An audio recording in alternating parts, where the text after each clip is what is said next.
कर रहा था, चमचों के लिए तो जाकिर नायक अपोस्टल ऑफ पीस है, मगर योगी आदित्यनाथ और साध्वी प्रज्ञा ये साध्वी और ये साधक नहीं है।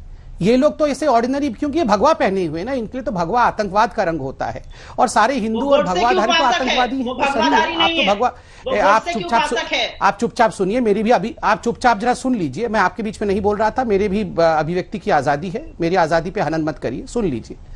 तो स्वाभाविक रूप से इनके लिए भगवा तो एक गंदा गाली है, ये प्रज्ञा को गाली देंगे। मगर जिस प्रकार प्रज्ञा ठाकुर की इन्होंने अपने समय साध्वी प्रज्ञा ठाकुर की पीठ की हड्डी तोड़ी थी ना, जब ये प्रज्ञा ठाकुर को देखेंगी, स्वाभाविक है इनको साध्वी के वेश में प्रज्ञा ठाकुर में बुरा ही नजर आएगा, अच्छा नजर आएगा नहीं। दूसरी बात है, इन्होंने अभी कहा, अब देखिए मुझे आश्चर्य होता है कि इन्होंने अभी इतना सवाल उठाया इस देश के ऊपर, अभिव्यक्ति की आजादी के ऊपर। मुझे इस बात का आश्चर्य लगता है कि बार बार और हर शाम को ये पूछते हैं कि स्वतंत्रता संग्राम में हमने क्या किया। आप याद करिए, मैंने बार बार कहा है कि आप बताइए सोनिया गांधी जी के परिवार ने स्वतंत्रता संग्राम में क्या कंट्रीब्यूशन रखा है। झुमरी तलैया से लड़ रही थी क्या सोनिया गांधी के माताजी पिताजी? कहां से लड़ रहे थे स्वतंत्रता संग्राम के लिए? रोहित सरदाना के परदादा, मेरे परदादा, सुप्रिया सुले जी की परदादा भी और डीजी साहब के परदादा भी कहीं ना कहीं से कुछ ना कुछ तो कंट्रीब्यूट कर ही रहे होंगे। मगर सोनिया गांधी के पिताजी स्टीफेनो माइनो, जो कि मुसोलिनी के राइट हैंड आदमी थे, और खुद उन्होंने अपने इंटरव्यू में आउटलुक में 1998 में कहा है, सुनिए, सुन लो, दादाजी की बात कर रहा हूं, आपकी दादाजी की बात कर रहा हूं, कान खोल के सुनो पहले। स्टीफेनो माइनो की कहानी सुनो। आज तक के सारे जो दर्शक, आप तमीज से बात करो, मैं आपके बीच में नहीं बोलता हूं कि तू तड़ाक करना बंद करो और सुनो मेरी बात। मैं बिल्कुल बीच में नहीं बोलता हूं, ये आप चिल्लाना बंद करो बिल्कुल। रोहित जी, इनको पूरा बंद कराइए। ये क्या है?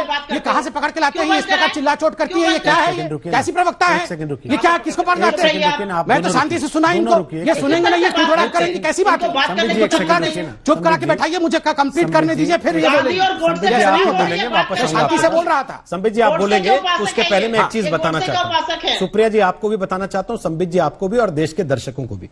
आज ही देश के लोगों ने इस देश की संसद में एक ऐसा संवाद देखा है आज के दौर में जिसकी कल्पना नहीं हो सकती थी, जहां प्रधानमंत्री नरेंद्र मोदी विपक्षी पार्टी के सांसद उनकी विदाई के समारोह में भाषण देते हुए भावुक हो जाते हैं और यह बताते हैं कि राजनीति में हम एक दूसरे पर भले ही कितनी टीका टिप्पणी करते हो, कितने आरोप लगाते हो, कितनी कड़वाहट दिखती हो, लेकिन मतभेद होता है, मनभेद नहीं होता।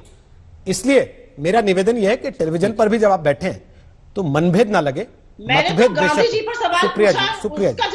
सुप्रिया जी प्लीज, आपने भी कौन सा उनके सारे सवालों के जवाब दिए? आप भी राजनेता हैं, वो भी राजनेता हैं, और आप दोनों जानते हैं जवाब कैसे देते हैं। मैं 3 मिनट पूरा सुना, फिर भी दूसरे को सुन लेना चाहिए ना। सुन लीजिए, आपको उन्होंने सुना, ये बात तो सच है, इसको तो आप नहीं नकारेंगे, तो आप भी उनको सुन लीजिए। आपको पसंद नहीं आया, ठीक है, कोई बात नहीं। गांधी जी की बात कर रही हूँ ना। हाँ कोई बात नहीं, वो भी गांधी जी की बात कर रहे हैं, वो भी गांधी जी के आंदोलन की बात कर रहे हैं। आखिरी कमेंट है संबित जी, फटाफट कंप्लीट कर लीजिए प्लीज।